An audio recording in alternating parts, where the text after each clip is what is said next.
Hey guys, tonight we begin with the grim, dangerous, and not so glamorous world of medieval assassins. Those shadowy figures who crept through castle halls and darkened alleys to change history with a blade and a whisper. While Hollywood makes them look cool, the truth is being a medieval assassin seriously sucked. So before you get comfortable, take a moment to like the video and subscribe, but only if you genuinely enjoy what I do here. And let me know in the comments where you're tuning in from and what time it is for you. It's always fascinating to see who's joining us from around the world. Now, dim the lights, maybe turn on a fan for that soft background hum, and let's ease into tonight's journey together. Let's be clear. No one in medieval times woke up and said, "You know what? I'd like to stab a nobleman in the throat for 12 silver coins and the honor of hiding in a barrel for 3 days." Becoming an assassin wasn't a career path. It was more like a last stop on the life went horribly wrong. Train. Most medieval assassins weren't mysterious loners trained in mountaintop temples. They were desperate peasants, disgraced soldiers, ex-thieves with decent aim, or people so far off society's radar they could kill a man and still not be noticed in the census. If you were well off, you didn't become an assassin. You hired one. If you had a title, land, or even a goat to your name, you were in management. But if you just escaped Data's prison, had a reputation for solving problems, and could sneak into a tavern without being seen, congratulations. Someone somewhere was about to slide a coin purse across the table and whisper a name. And that name wasn't a fun one. You weren't asked to take out Bob the quiet turnip farmer. It was usually a corrupt baron, a bishop with too much gold, or someone with 12 bodyguards and a moat. The pay tempting, the job horrifying, but by the time someone considered it, they had nothing left to lose. No family, no future, and definitely no dental plan. Plus, let's not forget the absolute lack of job perks. No pension, no glory, no evenings off. You couldn't exactly hang up a shingle that said quiet eliminations by appointment. You just had to stay quiet, move fast, and never ever tell anyone what you did for a living. Especially not loudly over ale at the inn. "Oh yeah, I'm a traveling carpet seller. The stain's a dye." So yes, nobody dreamed of being a medieval assassin. They landed there because the world chewed them up and spat them out wearing a hood and holding a rusty dagger. You weren't the hero. You weren't even the villain. You were the footnote that made everyone nervous and probably didn't live to enjoy the coin. Let's burst the first myth wide open. Medieval assassins didn't train under candlelight in some hidden monastery with wise mentors and inspirational flute music in the background. There was no montage, no teacher, no pep talk. If you learned anything, it was by not dying the first few times you tried. Most assassins weren't trained professionals. They were desperate amateurs with a decent sense of direction and the ability to climb quietly without sneezing. If you had military experience, great. That meant you knew how to hold a knife properly. If not, well, stabbing someone is fairly intuitive, but escaping afterward with both kidneys still intact. That takes skill or luck. Usually just luck. There were no manuals, no guild orientation meetings, no safety briefings. You didn't get taught how to spot a body, double, or where nobles keep their bedroom exits. You figured it out while hanging from a windowsill, wondering if you just crept into the servants' quarters again. Poison. That was trial and error with heavy emphasis on error. Sometimes it worked. Sometimes your target just got mildly dizzy and more suspicious of his soup. Sometimes you drank the wrong cup. There was no medieval poison control hotline. Just hope, herbal guesswork, and a strong stomach. Sure, if you were lucky, and I mean lottery lucky, you might have picked up some skills from thieves or mercenaries. Maybe an older assassin showed you how to walk without squeaking on cobblestones. But mentoring wasn't standard. It was rare and short-lived because assassins don't retire. They disappear. Weapons training, forget it. You weren't carrying a broadsword. You had a dagger you stole off a guard, maybe a garrote if you were feeling fancy, and whatever else fit under your cloak without jingling. So no, you weren't some shadowy martial arts master. You were a guy with calloused hands, quiet footsteps, and a deeply unhealthy relationship with alleyways. Success didn't come from training. It came from survival. You learned how to kill by doing it quickly, sloppily, then vanishing before anyone could sketch your face and tack it to a church door. In short, your education was brutal, practical, and offered zero graduation ceremonies. Just bruises, bloodstains, and the creeping realization that you were very much on your own. Let's talk about why you became an assassin in the first place. Coin. Cold, heavy, jangly, deliciously spendable coin. The promise of it is what got you into this. But the reality, you got paid in lies. When someone hires an assassin, they don't want a long-term relationship. They want a one-time service, no paperwork, and ideally no witnesses, including you. They offer you a pouch of silver, half now, half when the job is done. That's if they're feeling generous. But here's the thing. When the job is done is code for after. We verify you didn't mess it up or make us look bad or leave a trail that leads back to us or survive long enough to tell anyone about it. So you do the job. You sneak through shadows, risk your life, maybe kill a baron in his sleep. Not pretty, not poetic.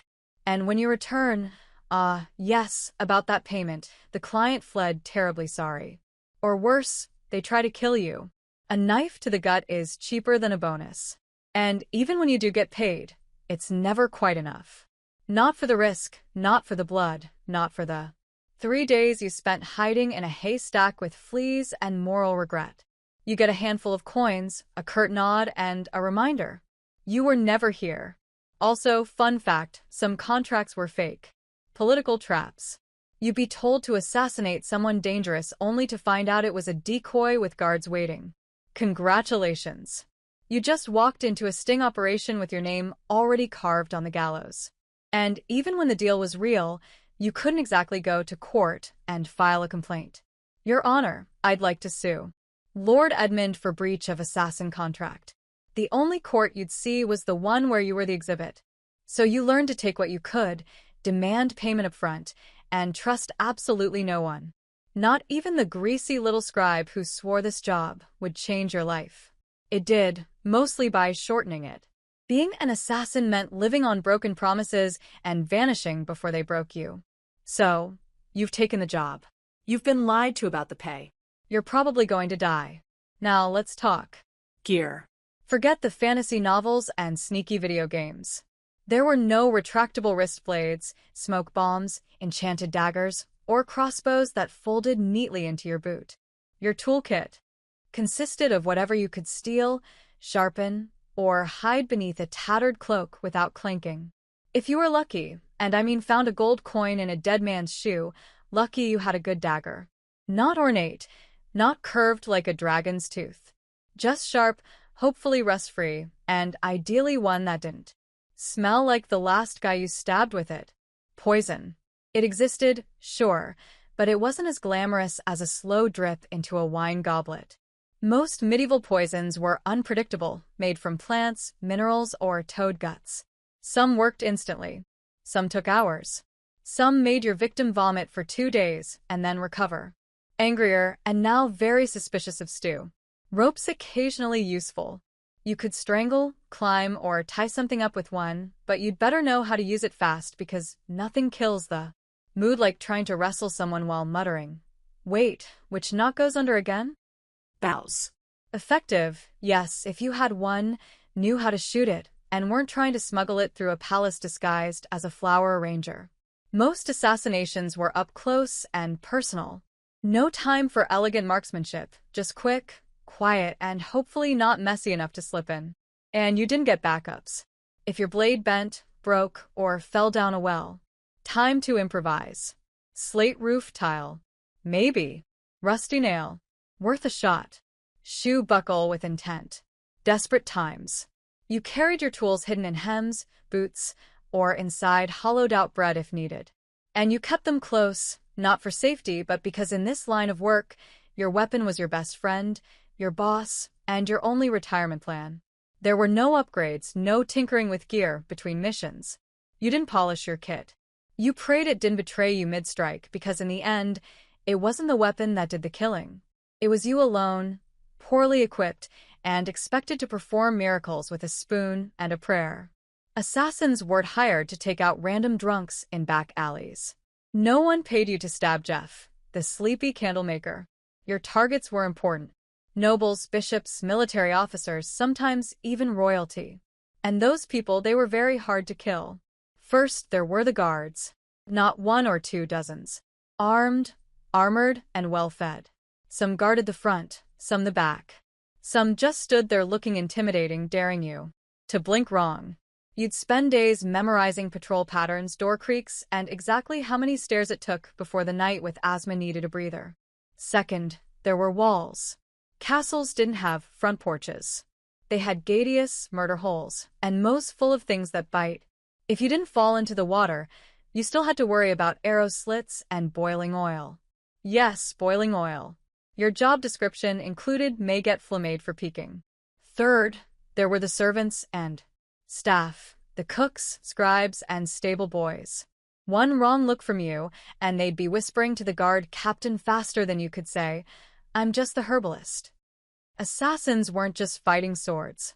They were fighting gossip. And medieval gossip travels at light speed if it means someone gets to keep their head. And finally, your actual target, paranoid. Rightfully so. These people were surrounded by backstabbers, relatives with claims to their titles, and 36 people pretending to like them. They didn't eat without a tester. They didn't sleep without 3 locks on the door. Some even slept in decoy beds or rotated rooms like a deadly version of musical chairs. And don't get excited if you hear they're attending a feast. Yes, they'll be drunk, but so will you. And you'll still have to get past the royal guards, 3 dogs, a very alert jester, and 50 witnesses holding tankers. Even getting close to your target could take weeks. Posing as a servant, bribing a chambermaid, hiding in barrels. And when the moment finally came, you had one shot. One precise, perfect, non-squeaky, non-bloody ghost vanish in the night moment. Or you'd become the next public deterrent swinging from the castle gate with a sign that read, "Nice try." Let's be honest. When you picture a medieval assassin, you probably imagine sleek black robes, leather braces, maybe a mysterious hood billowing in the moonlight. Reality, you looked like a sick goat herder with something to hide. Disguises in the Middle Ages weren't exactly high fashion. You didn't have custom-tailored cloaks or retractable armor. You had whatever you could scavenge. Peasant rags, a monk's robe 2 sizes too big, or the remains of a guard uniform that definitely still smelled like its previous owner. The goal was to blend in. But blending in meant looking like everyone else who hadn't bathed in 2 weeks, limped from old injuries, and had a nervous twitch from malnutrition. You didn't look suspicious because of your cloak. You looked suspicious because you kept adjusting your belt to hide a dagger wrapped in cheesecloth. And forget masks. There were no Guy Fawkes options. Most face coverings just made you look like a leper, which was great for avoiding conversation, but terrible for entering parties. If anyone asked who you were, you had to think fast. "I'm Brother Tobias. I take care of silent prayer and rooftop maintenance." Even assuming you made it past the guards, noble households weren't full of idiots. Servants noticed unfamiliar faces, especially ones that fumbled chamber pots and couldn't name the cook's cat. You were always one. "I've never seen you before," away from being clubbed with a candlestick. And if your disguise did work, congratulations. You now had to stay in character for hours while pretending not to notice all the very stab-worthy people wandering by. Also, wigs, they didn't exist. If you needed to look older or younger, you were stuck.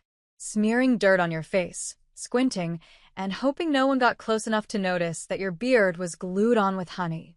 The truth was, your disguise didn't protect you. It gave you maybe 5 minutes of confusion.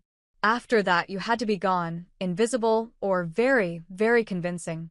And if anyone saw through it, well, let's just say no one wants to be the assassin caught in the bishop's laundry room, wearing a nun's habit and holding a sword, especially not on a feast day.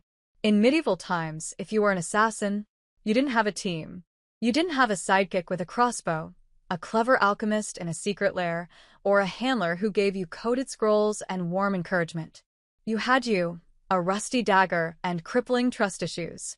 There were no guilds, at least not ones you could actually count on. And if there were whispers of a brotherhood of assassins, it was mostly tavern talk fueled by me and boredom. You were more likely to meet a ghost than another professional killer who wanted to network. Why the isolation? Because in your business, the fewer people who knew you existed, the longer you lived. Every contact was a risk. Every loose tongue, a potential noose. Even your client might not know your real name. And if they did, you were already planning your exit. Companionship. Laughable. Friends asked questions. Lovers noticed bruises, bloodstains, and why you always slept with a blade under the pillow. You couldn't settle down. You couldn't afford to. One mistake, one person recognizing you in a market, and your whole life turned into a sprint for the nearest sewer grate. Even fellow criminals kept their distance. Thieves and smugglers were sociable. You were that guy who makes people disappear. They feared you, or worse, saw you as a walking liability. No one wanted to share stew with someone whose occupation could attract a mob with torches. And don't expect sympathy. You couldn't tell anyone how hard it was to sleep after silently strangling a corrupt bishop. If you talked about your job, people assumed you were either lying or dangerous, and they weren't wrong. So, you kept your secrets, your scars, and your weapons to yourself. At inns, you sat in the darkest corner, back to the wall, eyes always scanning the door. You never drank too much. You never stayed more than a night. You didn't say your name unless someone paid you first. And even then, it probably wasn't your real one. Being a medieval assassin meant perfecting the art of vanishing. Not just in a crowd, but from every life you Never got to have. Let's say you took the job. You planned your route. You bribed the right doorman. You disguised yourself as a very convincing chimney sweep. And then you froze. Maybe the target turned around unexpectedly. Maybe they were with their child. Maybe you got the shakes at the worst possible moment and your knife hand trembled like a terrified squirrel. Guess what? You're now dead. Because failure for a medieval assassin wasn't a slap on the wrist or a bad performance review. It was a public, painful, and wildly theatrical death, often involving ropes, fire, wheels, or sharp iron devices with names like the Bone Cracker's Delight. Missing the kill meant blowing the whole operation. Your target lived and immediately told everyone that someone tried to murder them. Suddenly, you weren't a shadow. You were a wanted man with a detailed description and probably a crude sketch tacked to every tavern wall within 30 m. And those guards you once snuck past, now they're motivated. Sometimes it Wasn't even your target you had to worry about. It was your client. If you failed, you were no longer an asset. You were a liability. Someone who could be tortured, interrogated, or worse. talk. The very people who paid you would be the first to put out a second contract on you. And there were no second chances. No. Sorry. The blade slipped. I'll try again tomorrow. You had one shot, one moment in time. And if you blew it, the best you could hope for was to die quickly before anyone found out. Who hired you? Failure also meant shame. The silent, humiliating kind. You didn't just fail to kill. You failed to be invisible. To be perfect. And for assassins, perfection was survival. Anything less might as well paint a target on your back and start practicing your final word speech. It didn't matter how many jobs you'd done before. No one cared that you succeeded 12 times. Because in this profession, you're only as good as your last kill. And if your last kill didn't happen, you'd better start running. So you did it. The plan worked. The dagger struck true. No screams, no guards, just a clean drop to the floor and a very important person who now wasn't. Congratulations. Now run for your life. Because being a successful assassin in medieval times didn't mean sipping wine on a rooftop while the city burns behind you. It meant fleeing through back alleys with someone's blood on your boots and a dog already sniffing your trail. There was no victory lap, no post-job drink with colleagues, no casual debrief with your client. You didn't even get a moment to admire your work. The moment your blade struck, your new job became escaping everyone who now wants to murder you in increasingly creative ways. Guards coming, doors locked, horses tied up on the other side of town. You probably bleeding. You had to plan your exit before the kill. Routes, disguises, fallback safeces. Maybe a boatman who owed you a favor or at least didn't ask questions because the city would go on lockdown within minutes. No one wanted a scandal. And lockdown meant closed gates, armed checkpoints, and a dozen angry men with swords who all just received your rough sketch, and the phrase maybe armed and extremely stabby. And let's talk about the client. Assuming they actually planned to pay you, they weren't going to meet you at a cozy tavern with a smile and a thank you card. They'd probably vanish, too. Because an assassin who just completed a job is the most dangerous person alive. You knew too much. You'd proven you could get into places others couldn't. So, even when you succeeded, you walked away with coin in one hand and a giant target on your back. And what did you win? A week of sleeping in hofts, bribing ferry captains, shaving your beard in the dark, and pretending your name was Brother Lucian as you tried to blend in with monks heading east. Because success didn't mean survival. It meant starting the whole game over in a new city under a new name with even more people looking for you this time. So yes, you made the kill. Now run like hell. If being a medieval assassin wasn't already miserable enough, poor, hunted, and sleeping in places that smelled like goat, you also had to deal with the wonderfully creative paranoia of the people around you. Because in the Middle Ages, assassins weren't just feared, they were considered cursed. To the average peasant, you weren't just a killer in a hood. You were some unholy creature who whispered to demons and smeared frog guts on your blade under a full moon. Why else would you be able to sneak past guards and vanish in the dark? Logic wasn't exactly popular back then. But superstition, oh, that was everywhere. Some believed assassins could shapeshift. Others claimed you were invisible unless bathed in holy water. One popular tale suggested assassins made pacts with forest spirits and could breathe death through walls. Imagine walking through a village and hearing a woman mutter, "Don't make eye contact. He might hex the baby." Even your tools were suspect. Carrying a dagger. Clearly it was forged in a cursed forge. Using poison. That wasn't chemistry. That was witchcraft. And you probably stirred it with a severed toe under a blood moon. You'd think this fear might help you. After all, people avoided you, right? But the reality was worse. Superstitious mobs don't hesitate. They don't ask questions. They throw stones, set fires, and shout things like, "Burn him before he calls lightning." Your reputation made people overreact. The second someone died unexpectedly, illness, accident, choking on a chicken bone, someone would whisper, maybe it was a shadow man. Maybe it was him. You could be hunted just for existing in the same village as a suspicious death. That meant you had to keep moving. Always. Stay too long and suddenly a priest is ringing a bell while 5 angry farmers hold pitchforks like they've been waiting for this moment their entire lives. And heaven help you if you were caught with anything remotely weird. Dried herbs, strange, coins, or even a foreign accent. That's all it took for someone to shout sorcerer and light a torch. In a world that believed monsters wore human faces, being too quiet, too clever, or too fast made you a threat. And in medieval logic, threats had to die quickly and preferably on fire. Poison. The assassin's weapon of elegance.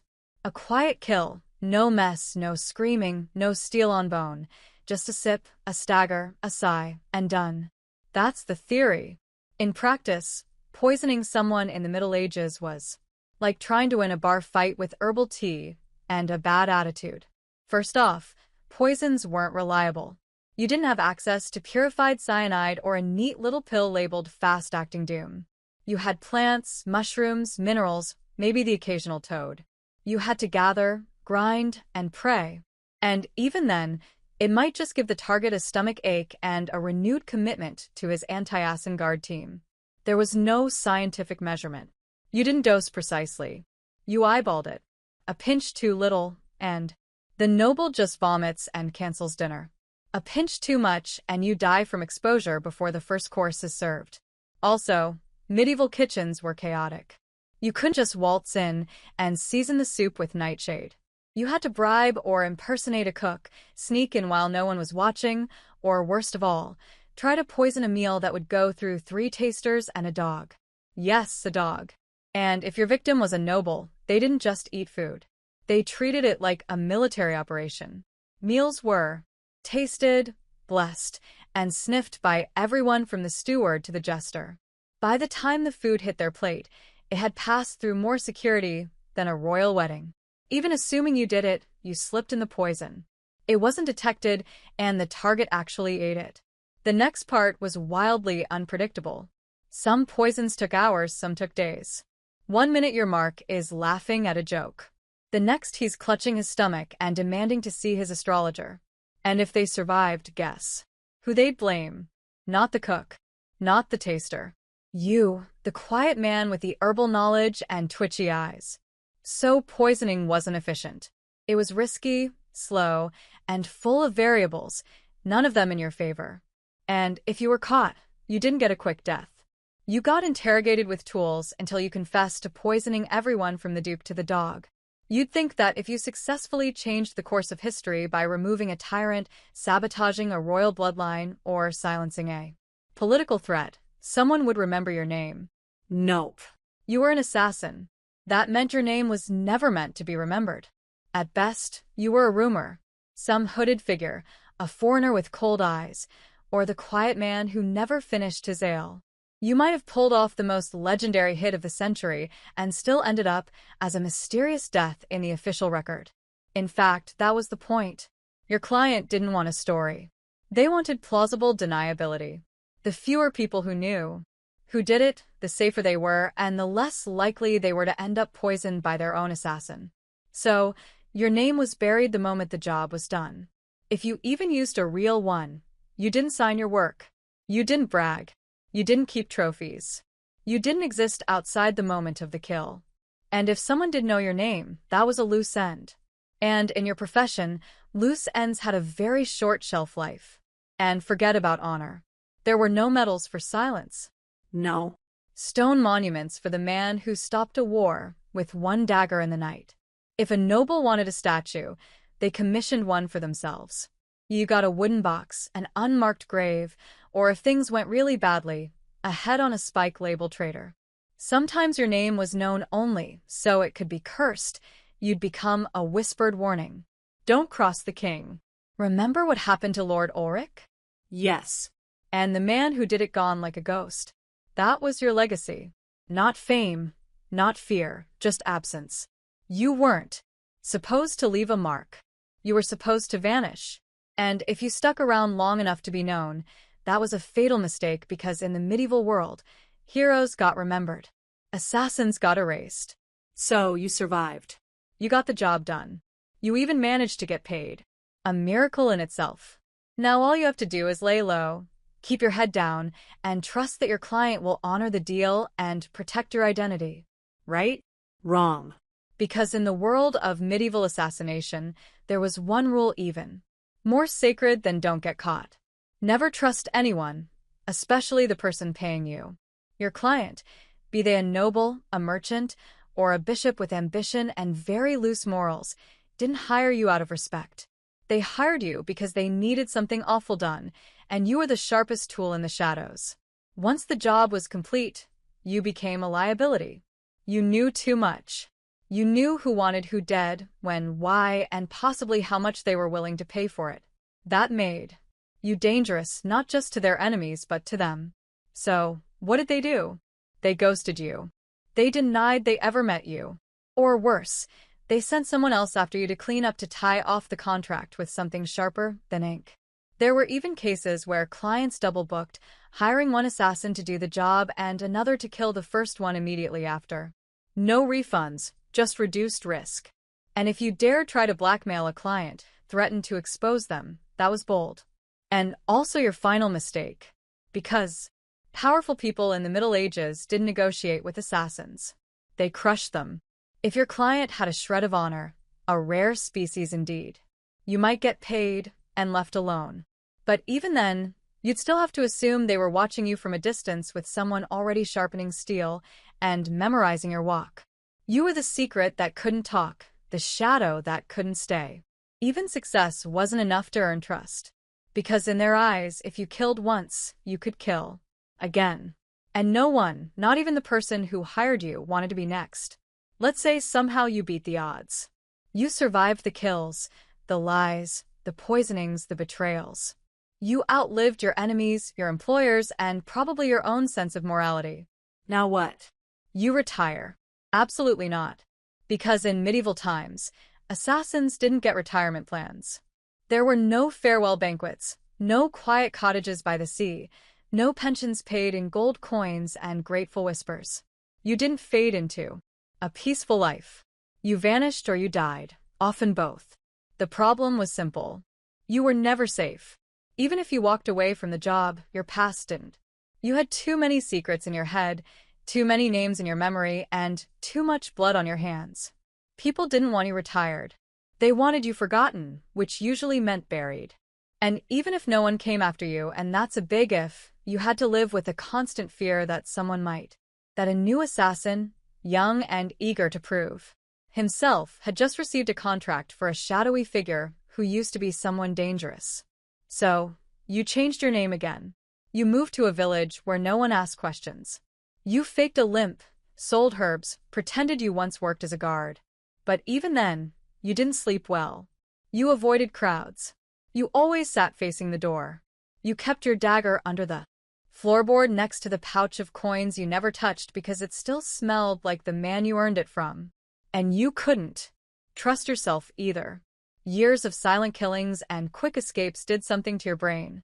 Every knock on the door made you flinch. Every stranger on the road might recognize you. You stopped dreaming because dreaming was dangerous. You couldn't love. You couldn't relax. You couldn't laugh too loud. You lived like a ghost pretending to be a man. The truth was there was no endgame for a medieval assassin. Just a slow, cold fade into obscurity. Always moving, always watching until one day you slipped into the dark and no one noticed. And maybe that was the best you could hope for. By now, you've probably figured it out. Being a medieval assassin wasn't darkly romantic. It wasn't noble. It wasn't even all that profitable. It was a grim, thankless, short-lived career wrapped in blood-stained linen and followed by a crowd of people who wanted you dead. You wouldn't last, not a week, maybe not even a day, because you'd start with the wrong assumptions. That you'd be sleek, in control, a whisper in the dark. But what you'd really be is cold, hungry, and one bad guess away from the noose. You'd slip into town, cloak pulled tight, ready for action, only to discover that your target moved locations. The guards are drunk but trigger-happy. And the stable boy you paid for information just sold you out for a mug of ale and a piece of bread. You'd freeze at the wrong time, stab the wrong guy, get spotted by someone's maid who once saw your face near the chapel. And suddenly you're not a shadow. You're the problem. Then what? You run. But you're not used to medieval terrain. The mud, the uneven cobblestones, the absolutely insane number of loose chickens in the street. You slip, fall, get tackled by a guard named Thomas who just got dumped and is looking for an outlet. And let's say you survive that. Then you deal with the aftermath. No allies, no honor, and no future. Just whispers, suspicion, and the growing realization that even if you succeed, the best you can hope for is to die old and alone, hiding behind a false name in a village that still believes in fairies. So no, you wouldn't last. And frankly, you shouldn't try because the assassin's life wasn't cool. It was a cruel machine that chewed people up and spat out nothing but shadows. It offered power without peace and purpose without a place in the world. You didn't make history. You erased yourself from it. And the only thing waiting for you at the end was silence. A silence no one would question, because no one even remembered you were there in the first place. Before she was the feared queen of Macedonia, Olympus was known as Mertale, a Maloyan princess from the rugged tribal lands of Epirus. Her people claimed descent from Achilles himself. And whether or not the blood of heroes truly ran in her veins, one thing was certain. This was not a woman born for the sidelines of history. From a young age, Myrtle was steeped in mystery and ritual. Her upbringing was shaped not just by politics, but by prophecy, ecstatic rites, and a reverence for the ancient gods. She wasn't the type of princess who smiled and embroidered tapestries. No, she was drawn to serpents, omens, and the frenzied ceremonies of the cult of Dionysus, where women danced barefoot in the moonlight and called upon the divine in states of trance. Her connection to the gods wasn't performative. It was personal. She didn't merely worship, she embodied. According to ancient sources, likely written by men both terrified and enthralled, she kept sacred snakes in her chambers and even allowed them to coil beside her in bed. Whether this was a literal fact or the kind of slander that powerful women attract like flies, we'll never know. But it stuck. To her allies, it made her divine. To her enemies, it made her dangerous. Her real power began not in a battlefield or throne room, but in the uneasy flicker of torchlight, among the whispers of priestesses and the curling bodies of serpents. She wasn't just a princess. She was a living oracle, a woman touched by something older than politics and colder than steel. So when Philip II of Macedon, brutal, brilliant, and famously horny, arrived at the island of Samothrace for a religious initiation, he didn't just meet a beautiful princess. He met a mystery he couldn't resist. Their marriage wasn't just a political alliance. It was a collision of prophecy and power. And from the very beginning, it was full of omens. Some said lightning struck the sky on their wedding night. Others claimed Olympus dreamed of a thunderbolt entering her womb. All of it would become legend. But one thing is certain. The union of Olympias and Philip didn't just create a child. It created Alexander the Great. And she intended to shape his destiny from the very first breath. Olympia's marriage to Philip II was not the fairy tale one might expect for a queen who would one day birth an empire. From the beginning, it was a combustible mix of prophecy, pride, and paranoia. Philip, ruthless, charismatic, and already collecting wives like trophies, married Olympias around 357 BC. She was likely just a teenager, but she wasn't naive. She saw in Philip a man whose ambition matched her own, and perhaps even a divine match for her spiritual destiny. Macedon wasn't exactly an easy kingdom to walk into. It was a land of iron and ambition where kings were killed by cousins and brothers turned into rivals overnight. But Olympus, the priestess of Papyrus, walked in with her head held high and eyes already on the crown. Their marriage was rocky from the start. Philip, for all his political genius, was not built for monogamy. He would go on to marry multiple women, often for alliances, always for power. But Olympus wasn't one to sit quietly in the shadows. She held her own court, maintained her own alliances, and was known to turn to oracles and rites to divine her future, and perhaps Philip's fate. Then came the birth of Alexander. Even that was wrapped in celestial drama. Legends say Olympus dreamed that a thunderbolt struck her womb and that flames danced around her child without burning him. Philip reportedly had a vision of sealing his wife's womb with a lion. Yes, a literal lion. Whether they believed these visions or invented them, they certainly acted as if Alexander was destined to rule not just a kingdom, but the world. But even as the child was celebrated, cracks in the royal marriage deepened. Olympus resented Philip's other wives, especially his Macedonian bride, Cleopatra Eurydice, whom he married later in life. This was more than a domestic issue. It was a threat. Cleopatra was Macedonian-born, and any son she bore would be pure in the eyes of the local nobility. A direct threat to Alexander's future. Olympia saw it clearly. The palace wasn't just a home. It was a battlefield. And she would use every snake, dream, ritual, and whisper she had to make sure her son wasn't just remembered, but crowned. She was no longer Myrtle. She was Olympus now, and no one would take her son's throne without facing wrath.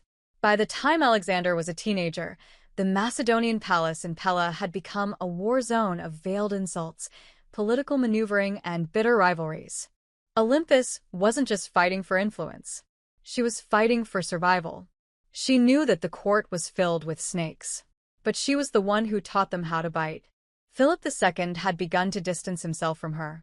He was campaigning more, drinking more, and, perhaps worst of all, listening more to his Macedonian advisors. The final blow came when he married a young noblewoman named Cleopatra Eurydice, not to be confused with the Cleopatra of Egypt. This Cleopatra was Macedonian-born, and her uncle Attalus was one of Philip's top generals. To Olympus, it wasn't just betrayal. It was a declaration of war. The marriage ceremony was a disaster. At the feast, Attalus drunkenly mocked Olympus and Alexander, calling into question the legitimacy of Alexander's birth. Was he really Philip's son, or was he the child of a god, as Olympus liked to claim? It was meant as an insult, but Olympia seized the myth.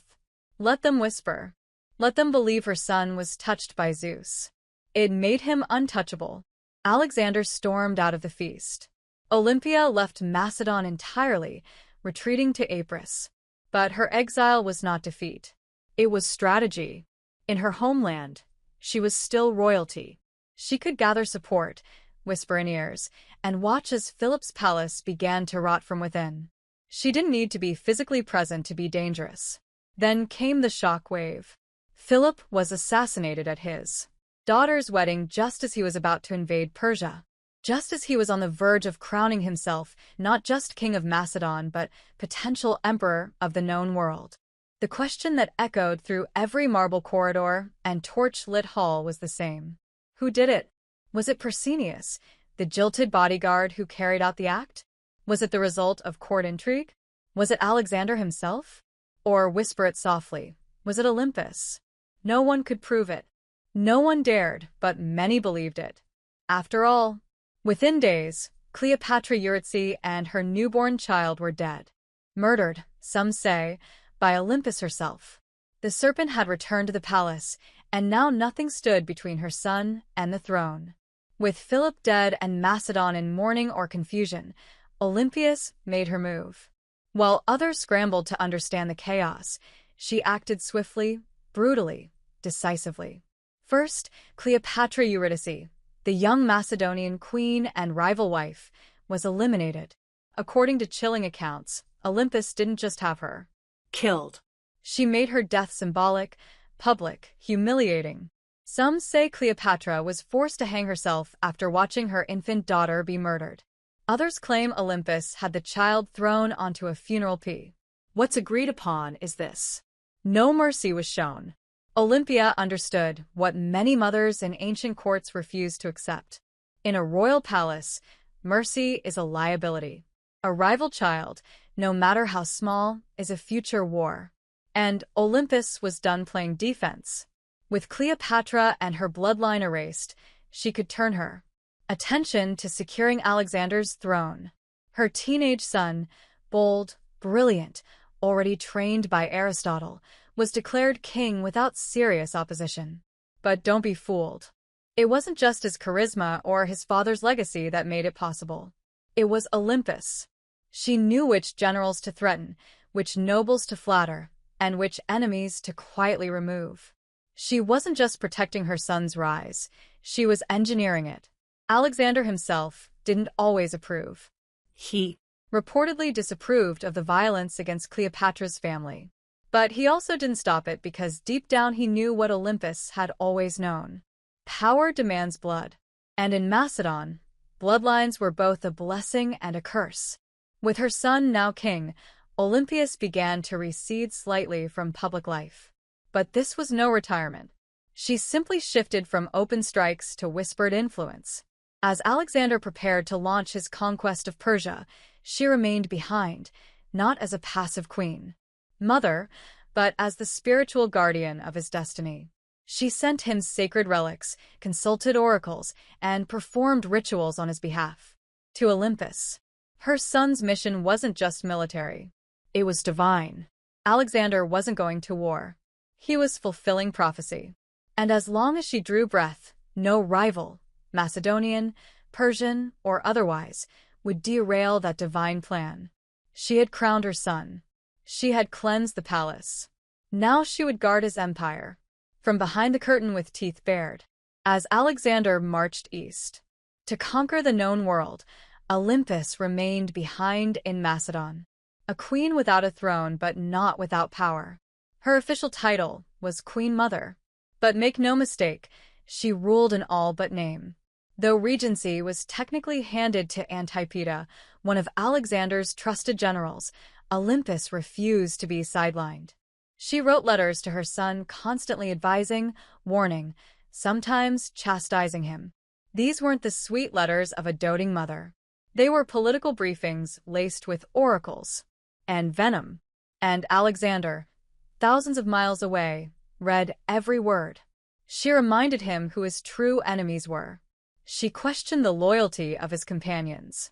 She criticized his fascination with Persian customs, his choice of wives, and his flirtation with calling himself a god.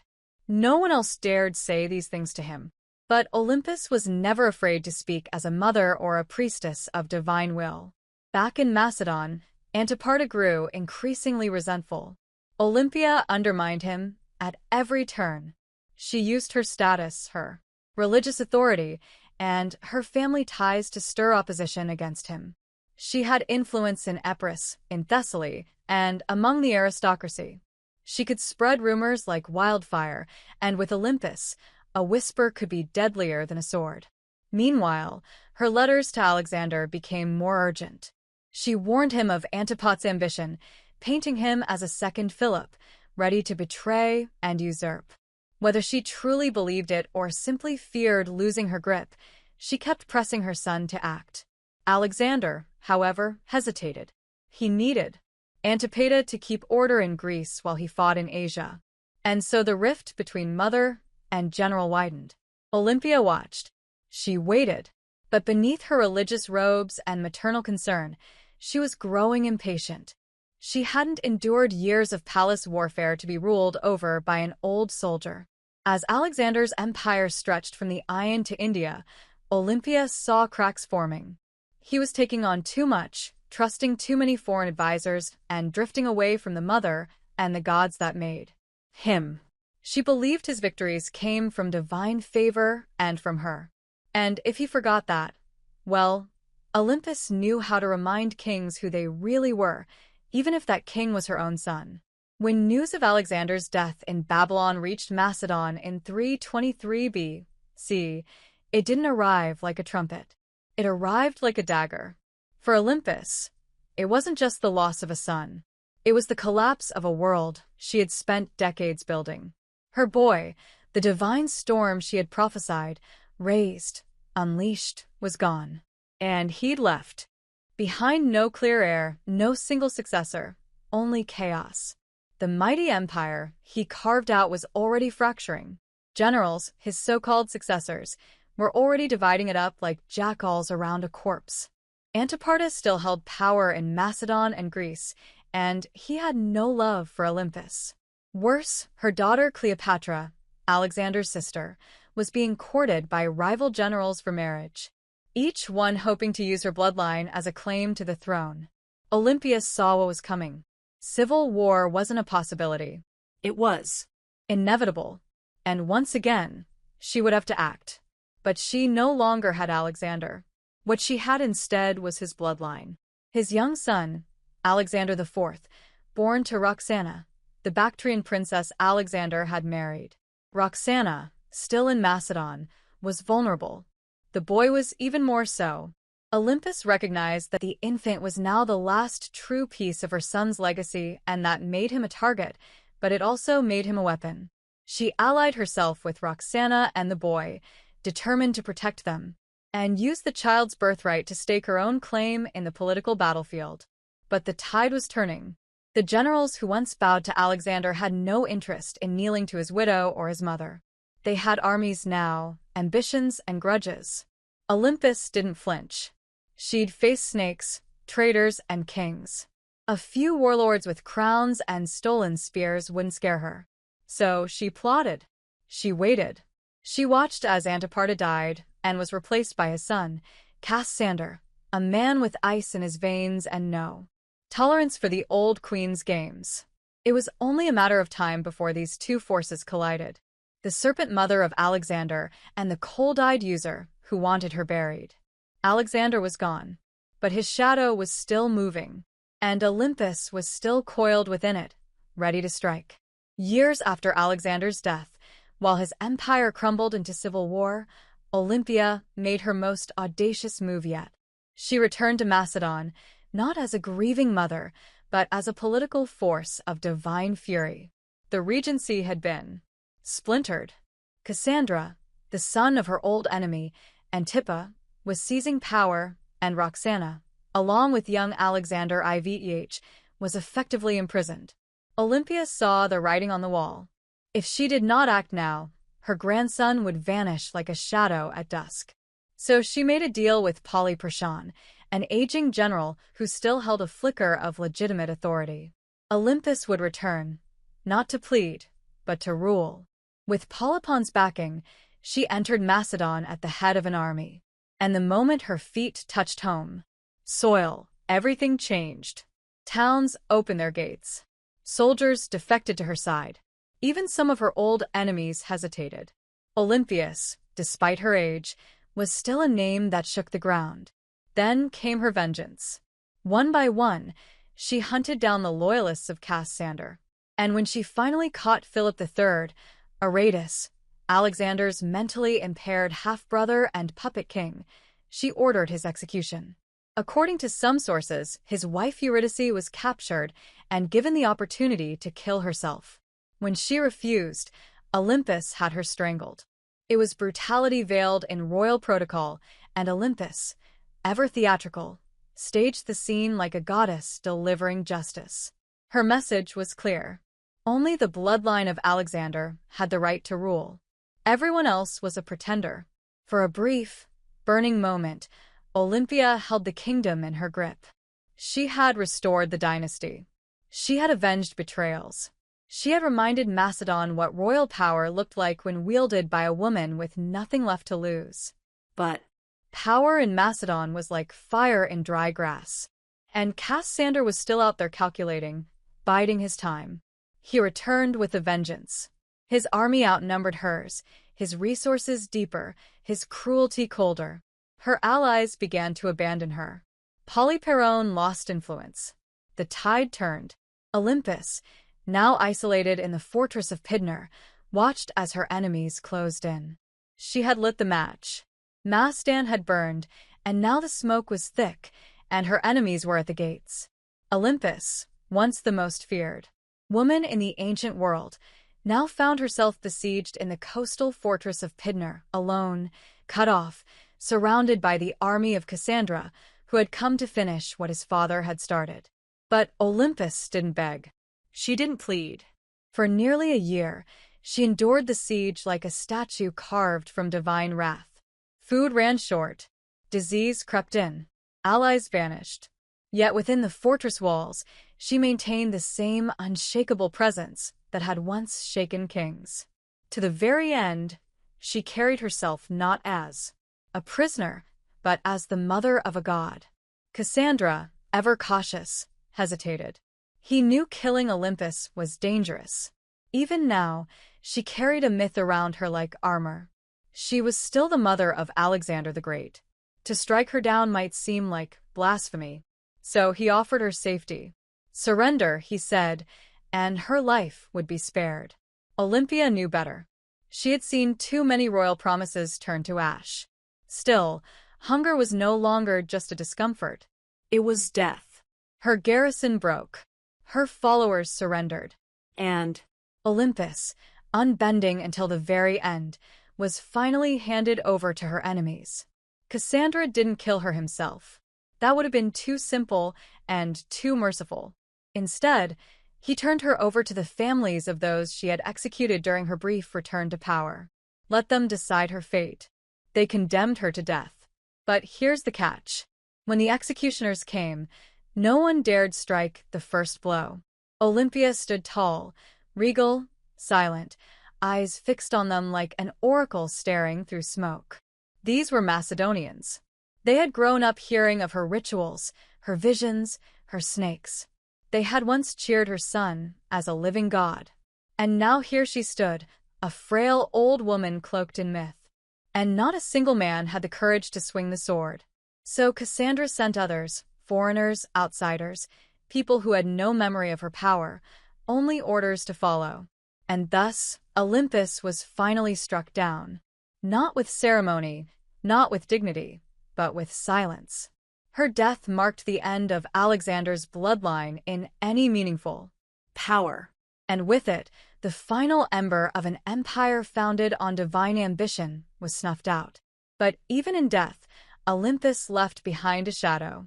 And history would never forget the Serpent Queen. Olympus died not on a throne, but in the dust, unarmed, abandoned, and executed by the very people she once ruled. But history is strange. It does not always favor the ones who die in silk sheets. Sometimes it remembers those who went down hissing. And Olympus was never meant for quiet history. In life, she had wielded motherhood like a sword and prophecy like a shield. She wasn't just the mother of Alexander the Great. She was one of the architects of his rise. Without her, there is no myth of the divine child. No rituals whispering of thunderbolts and lions. No ruthless purging of rivals that cleared the path for a teenage king to rule the known world. Olympus didn't just give birth to an empire. She defended it with claws. Yet, even among the ancient world's most ruthless dynasts, Olympia stands apart. She didn't command armies in the field like Cleopatra or ride into battle like Boudica. Her battlefield was subtler and colder. It was a world of poison goblets, political marriages, priestesses, and oracles. She understood the power of fear, and even more importantly, she understood the power of belief. She made people believe her son was divine, and she may have believed it herself. Her enemies branded her a murderer, a witch, a manipulator, and they weren't wrong. Olympia was all those things and more. She was the product of a brutal world that respected cunning far more than kindness. And she learned early that mercy was a luxury queens couldn't afford.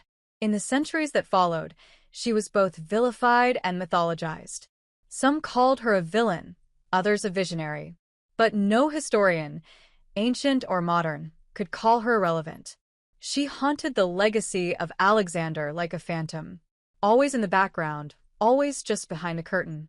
And maybe that's exactly where she belonged, not as a tragic mother or a footnote in a king's story, but as a story unto herself.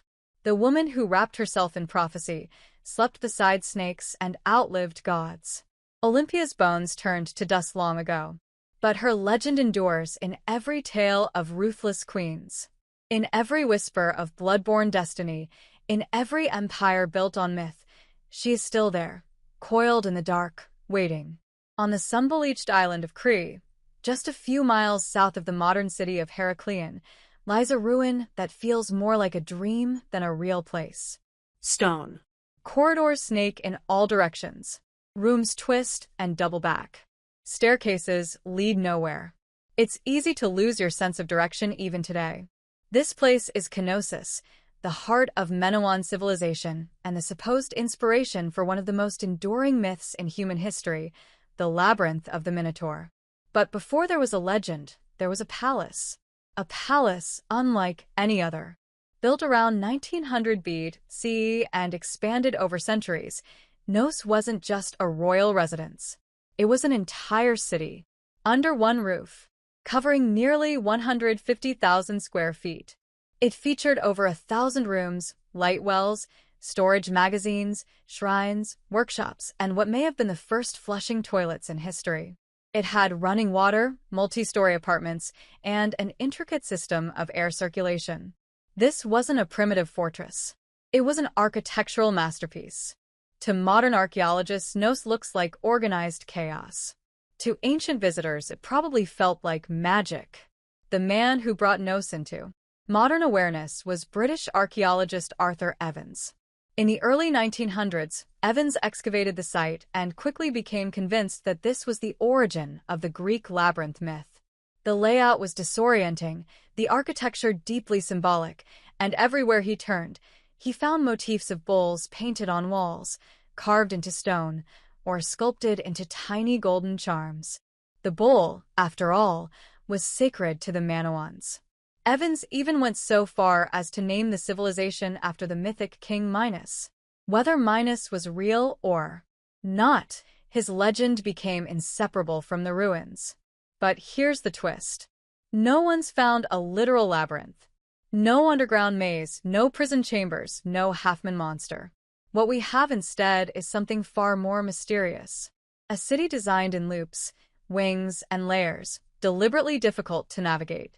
And the deeper you go, the more the lines between history and mythology blur. So the question remains, was the Minotaur born from these walls, or was the palace itself the monster? Nos may not give up its answers easily, but it's very good at making us ask the right questions. The myth is as famous as the ruin, a monstrous halfman, half-bull trapped in a labyrinth so complex that no one who entered ever found their way out. Only Theseus, the Athenian hero, managed to kill the beast and escape thanks to a ball of thread and the cunning of Princess Ariadne. But where did this story come from? And why a labyrinth? The earliest versions of the myth speak of King Minos, the powerful ruler of Crete, who demanded tribute from Athens in the form of 7 boys and 7 girls each year. These unfortunate souls were fed to the Minotaur, a creature born from divine punishment and shame. The Minotaur, locked in an underground maze, symbolized the dark underbelly of power, something savage hidden behind grandeur. To ancient Greeks, Crete had long been a land of wealth, mystery, and fear. Its seafaring people, the Minoans, were seen as both elegant and alien.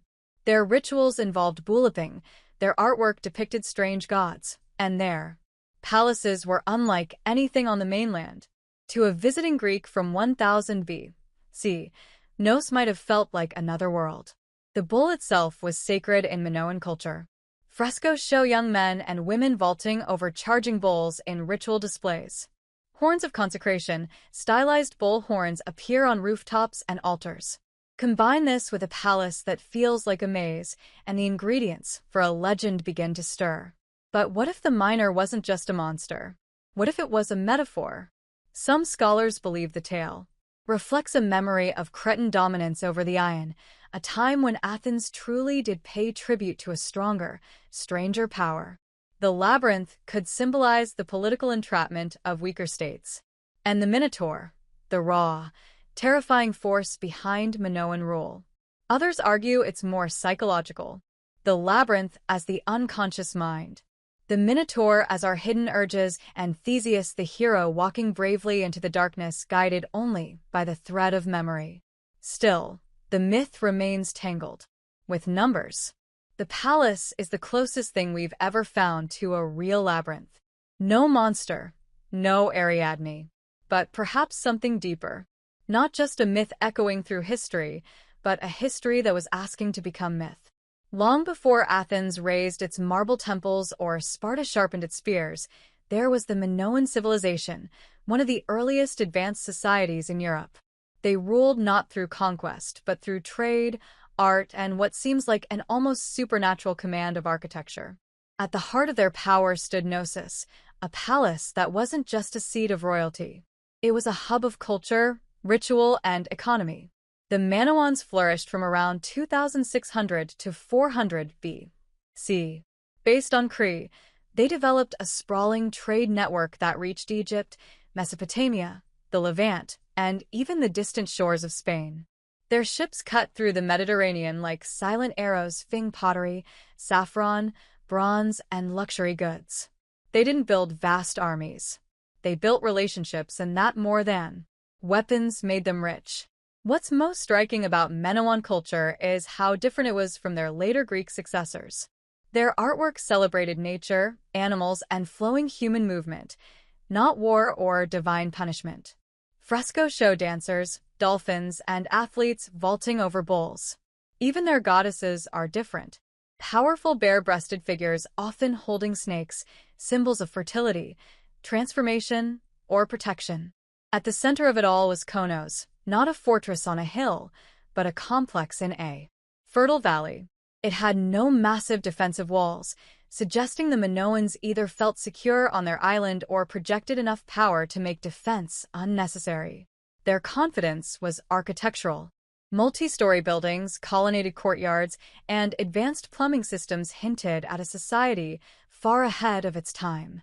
And yet, for all their sophistication, The Manawans left behind no